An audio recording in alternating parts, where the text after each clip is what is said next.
রাত তখন প্রায় 12:30। শহরের একদম নীরব উপকণ্ঠে দাঁড়িয়ে থাকা 3 তলা সেই পুরনো অ্যাপার্টমেন্টটা যেন হঠাৎ করেই নিঃশ্বাস ফেলতে ভুলে গিয়েছিল। বাতাসে কুয়াশা নেই, তবুও গন্ধটা খুব ভারী, যেন দীর্ঘদিন বন্ধ থাকা কারো আলমারির ভিতর থেকে এক ধরনের স্যাঁতস্যাঁতে গন্ধ বের হচ্ছে। ঠিক এই সময়েই 3য় তলার ফ্ল্যাটের জানালার কাছে দাঁড়িয়ে থাকা একজন, অর্ণব, হতবাক হয়ে তাকিয়েছিল ছাদের দিকে। হাতের মোবাইলটা নিজের অজান্তে কাঁপছিল। কারণ চোখের সামনে যে দৃশ্যটা সে দেখছিল, সেটা কোনো সাধারণ মানুষের দেখা দৃশ্য না। 3তলার ছাদের কিনারায় দাঁড়িয়েছিল একটা লাল শাড়িওয়ালা ফিগার।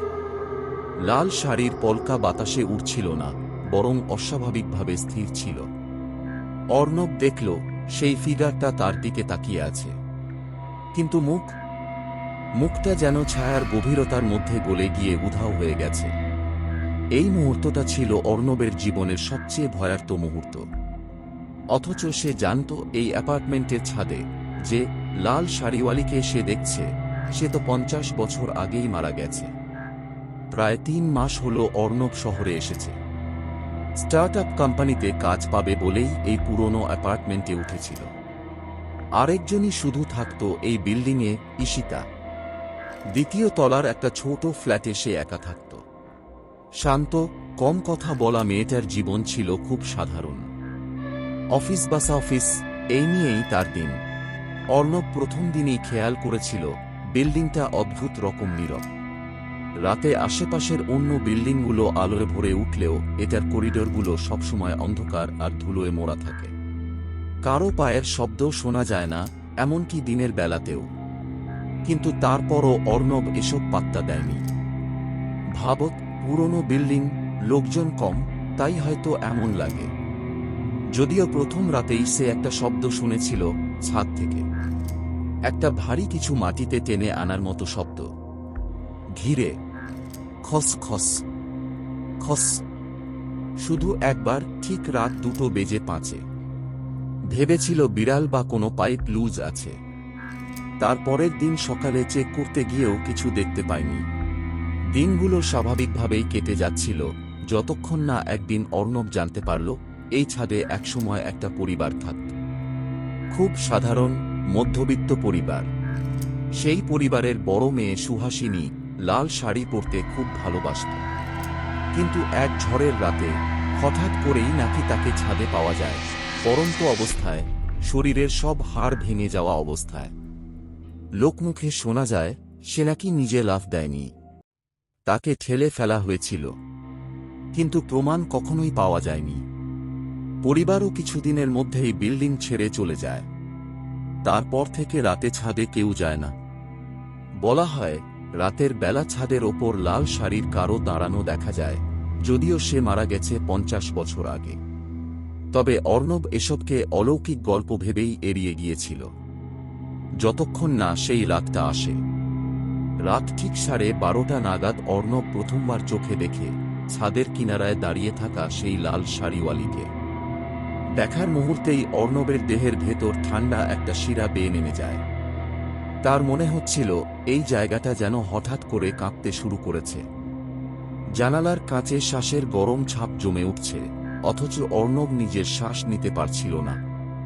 ফিগারটা যেন ধীরে ধীরে এগোচ্ছে, 1 ইঞ্চি, আরেক ইঞ্চি, কিন্তু পা নেই। পায়ের জুতো, স্যান্ডেল বা নড়াচড়া কিছুই নেই।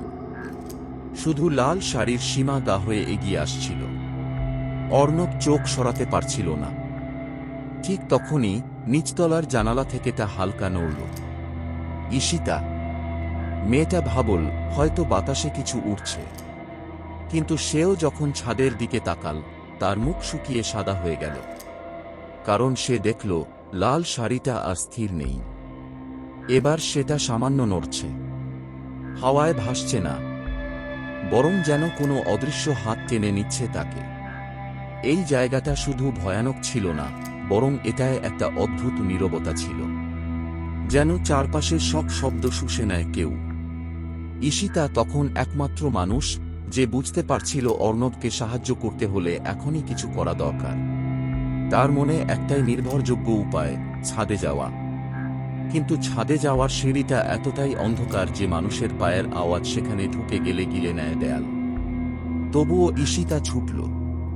অর্ণব দেখল নিচের দিকে মেয়েটা দ্রুত উঠে যাচ্ছে।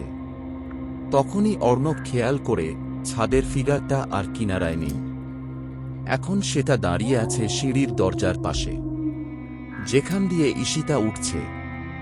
অর্ণব ফোন ধরল, ঈশিতাকে কল দিল, কিন্তু ঈশিতা ধরছে না।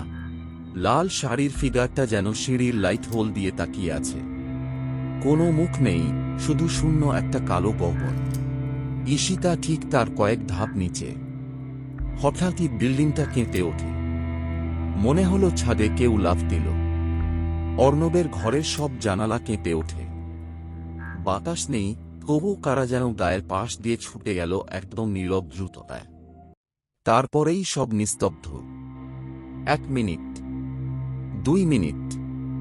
অর্ণব আর দেখতে পাচ্ছিল না সেই লাল শাড়িওয়ালিকে। অন্ধকার আবার আগের মতো হয়ে গেল। একটু পরে ঈশিতা দরজায় দাঁড়িয়েছিল, মুখ ফ্যাকাশে, চোখ ভেজা। সে নাকি ছাদে গিয়ে কিছুই দেখেনি। অর্ণব জানত মেয়েটা ভয় পেয়েছে, কিন্তু সে আর চাপ দেয়নি। দুজনেই নিজ নিজ ফ্ল্যাটে ফিরে যায়। কিন্তু সেদিন রাতে অর্ণব ঘুমোতে পারেনি, কারণ ভোর রাতে সে হঠাৎই একই শব্দ আবার শুনতে পেল। খস খস খস। এইবার শব্দটা ছাদ থেকে নয়, বরং অর্ণবের দরজার ঠিক বাইরে থেকে। কেউ যেন মাটিতে কিছু টেনে নিয়ে যাচ্ছে, ধীরে, শীতলভাবে। অর্ণব দরজার ফুটো দিয়ে তাকাল। তার হৃৎপিণ্ড থেমে গেল এক মুহূর্তের জন্য, কারণ দরজার ফাঁকে কেউ নেই।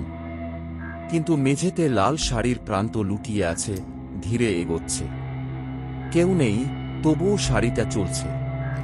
ঠিক দরজার সামনে থেমে গেল। একটা খুব পুরনো, খুব ভেজা গন্ধ আসছিল, যেন কারো পচে যাওয়া কাপড়। ফুটোর ওপারে শূন্য অন্ধকার। কিন্তু অর্ণব জানত মুখহীন সেই ফিগারটা ঠিক ফুটোর ওপারে দাঁড়িয়ে আছে, শুধু 1 ইঞ্চি দূরে। পরদিন সকালে অর্ণব আর ঈশিতাকে কেউ দেখতে পায়নি। দুপুরে পাড়ার একজন দেখেছিল অর্ণবের দরজার সামনে একটা ভেজা লাল কাপড় পরে আছে, যার কোণাগুলো কালচে হয়ে গেছে। আর ছাদের কিনারায় ভোরের আলোয় কারো দাঁড়িয়ে থাকার ছায়া দেখা গেছে বলে একজন বলেছিল। সে ছায়া স্থির, মুখহীন, লাল শাড়ি পরা। লোকজন ভাবে এটা সুহাসিনীর আত্মা। কেউ আবার বলে সে নাকি যারা তাকে দেখে তাদের নিজের মতো করে নেয়, যাতে সে আর একা না থাকে। আর বিল্ডিংটা এখনো দাঁড়িয়ে আছে, দুপুরে শান্ত, রাতে নিস্তব্ধ। তবে মাঝে মধ্যে শোনা যায় ওই পরিচিত শব্দ, খস খস খস। কারণ লাল শাড়িওয়ালি, যে 50 বছর আগে মারা গেছে, সে নাকি এখনো কাউকে খুঁজছে, যে তার জায়গা নেবে।